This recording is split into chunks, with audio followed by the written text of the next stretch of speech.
அனைவருக்கும் வணக்கம். இன்றைய திருக்குறள், கற்றிலன் ஆயினும் கேட்க அஃது ஒருவர்க்கு ஒற்கத்தின் ஊற்றாம் துணை.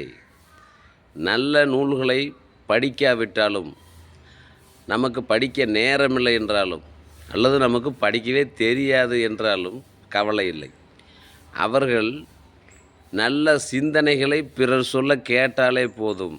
அதுவே அவர்கள் மனம் உடல் தளர்ந்த நேரத்திலே ஒரு ஊன்றுகோல் போல் உதவும் என்று வள்ளுவர் கூறுகின்றார். கற்றிலனாயினும் கேட்க அஃது ஒருவர்க்கு ஒற்கத்தின் ஊற்றாம் துணை. இதற்கு ஒரு உதாரணம், ஒரு சின்ன கதை சொல்கிறோம். ஒரு ஊரில் ஒரு திருடர் இருந்தார். அவர் தன்னுடைய மகனையும் திருடனாக்கினார். மகன்கிட்ட கூப்பிட்டு சொன்னார், மகனே, நீ என்னை போல எவ்வாறு திருடு என்று பல வித்தைகளை கற்றுக்கொண்டு நீ யாரிடம் அகப்படாமல் இருக்க வேண்டும். முக்கியமாக நீ நல்ல சிந்தனைகள் யாராவது சொல்லுகின்ற மேடையிலோ இல்லை சொற்பொழிவிலோ நீ செல்லக்கூடாது என்று கட்டளை விதித்தார். ஏன்னா அங்கே சென்றால் மகன் திருந்திடுவான் அப்படின்னு. மகனும் அவ்வாறே கேட்டு பல வேலைகளை செய்து வந்தான்.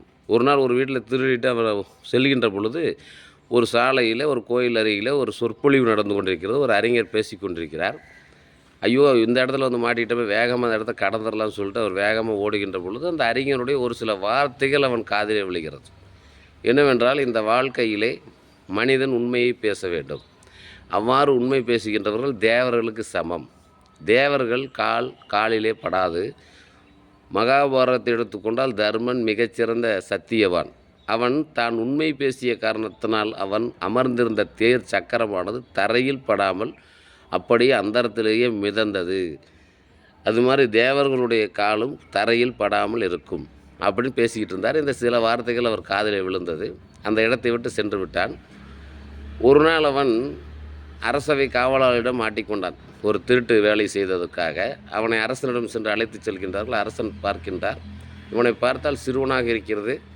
இவனை என்ன தண்டனை கொடுக்கலாம்? இவன் செய்த தண்டனை குற்றத்தை இவனே ஒத்துக்கொள்ள செய்யுங்கள் என்று அமைச்சரிடம் கூறினார். அமைச்சர் மற்றும் தளபதி இவங்கெல்லாம் கொண்டு இவனை அறையில் அடைத்து வைத்து உண்மையை சொல் என்று சொன்னார்கள். இவன் உண்மையை சொல்லவே இல்லை. அப்பொழுது சரி, இவனை அடித்து பார்த்தாங்க, உண்மையை சொல்ல. உடனே இவனை ஒரு சில வித்தைகளை கையாள சொல்லிட்டு இவன் தூங்கிட்டு இருந்தான். தூங்கி எந்திரிச்சு பார்த்தா இவன் சுற்றிலையும் பார்த்தீங்கன்னா சொர்க்கலோகம் மாதிரி அப்படியே காட்சி. அதிலெல்லாம் தேவேந்திரன் மாதிரி ஒருத்தர் நின்றுருக்காரு. உடனே தேவேந்திரன் சொல்கிறார், மகனே, நீ திருட்டு வேலை செய்தா என்று உண்மையை ஒத்துக்கொள்.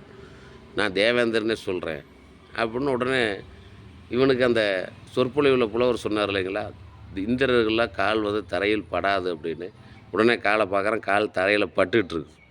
அப்போ அவன் உணர்றான், இவர்கள்லாம் வெறும் மாறு வேஷம் போட்டு ஏமாத்துறாங்க அப்படின்னு சொல்லிட்டு அப்பையும் சொன்னால், இல்லைங்க, நான் திருடவே இல்லை அப்படின்னு. அப்போ மந்திரி இந்த ஏற்பாட்டை செய்திருக்கா, இப்படியாவது உங்கள்கிட்ட உண்மை வர வைக்கலான்னு. ஆனால் வர வைக்க முடியல. இவனை விடுதலை பண்ணிடுறாங்க. விடுதலையாகி வெளியே யோசித்தான். ஒரே ஒரு நிமிஷம் அந்த அறிஞருடைய சொற்பொழிவை நாம் கேட்டோம். உண்மையை பேசுவருடைய தேர் சக்கரம், தர்மனுடைய தேர் சக்கரம் நிலத்திலே விழவில்லை என்று ஸ்ரீவில்லிபுத்தூரார் சொல்கின்றார். அப்போ ஒரு நிமிடம் அந்த சொற்பொழிவை கேட்டதற்கே நான் இவ்வளவு பெரிய தண்டனையிலிருந்து விடுபட்டு விட்டேன் என்றால், வாழ்நாள் முழுவதும் நல்ல சிந்தனைகளை பிறர் கூற கேட்டால் எனக்கு எவ்வளவு நன்மை கிடைக்கும் என்று யோசித்தான். அந்த இடத்துல தாங்க வள்ளுவர் வராரு. கற்றிலனாயினும் கேட்க அஃது ஒருவர்க்கு ஒற்கத்தின் ஊற்றாம் துணை. நீங்கள் படிக்கவில்லை என்றாலும் மற்றவர்கள் சொல்லக்கூடிய கருத்துக்களை கேட்டால் உங்களுக்கு வயதான காலத்தில் அல்லது துன்பம் வந்த காலத்தில் ஊன்றுகோல் போல் அக்கருத்துக்கள் உதவும் என்று எவ்வளவு அற்புதமாக சொல்லியிருக்காரு பாருங்க.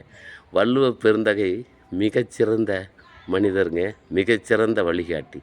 அவர் வழியை பின்பற்றுவோம். நன்றி.